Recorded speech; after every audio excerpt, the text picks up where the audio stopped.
At the age of 5, Skagra decided emphatically that God did not exist. This revelation tends to make most people in the universe who have it react in one of two ways, with relief or with despair. Only Skagra responded to it by thinking, "Wait a second, that means there's a situation vacant."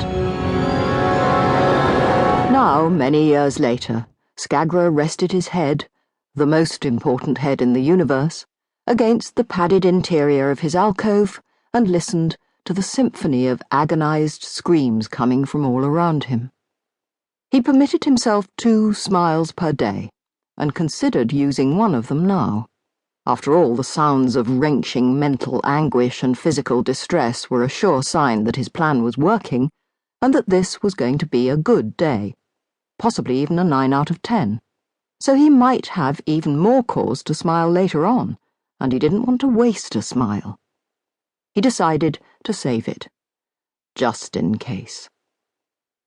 Instead, as the screams faded slowly into bewildered animal whimpers and the occasional howl of uncomprehending fear, Skagra climbed from his alcove and turned to survey his handiwork. His own alcove was one of 6, an even number, of course, set into the sides of a tall grey hexagonal cone at the centre of the main laboratory. At the top of the cone was a grey sphere. Minutes before, he had watched as the other 5 members of the think tank climbed into their alcoves, laughing and joking in their irritatingly trivial way. They hadn't even noticed that there were connecting terminals built into the headrests of all of their alcoves, but no such terminals built into his own. Why were other people so stupid, Skagra wondered. Even these people, who were so clever, were basically stupid.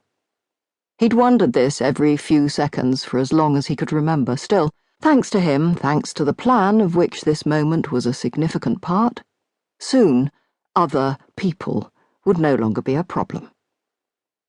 The 5 think-tankers stood gibbering in their alcoves, their eyes blank, limbs making the occasional spasmodic movement. It was interesting that the bodies of all 5 had survived the process. Now to check on their minds. Skagra entered a command code into one of the many panels of instruments that lined the walls of the laboratory. It was a cursory, automatic gesture. If a lesser, sillier person had conceived this plan, not that anybody else could have conceived this plan, they would have rigged up a big, melodramatic, silly red lever to activate the sphere.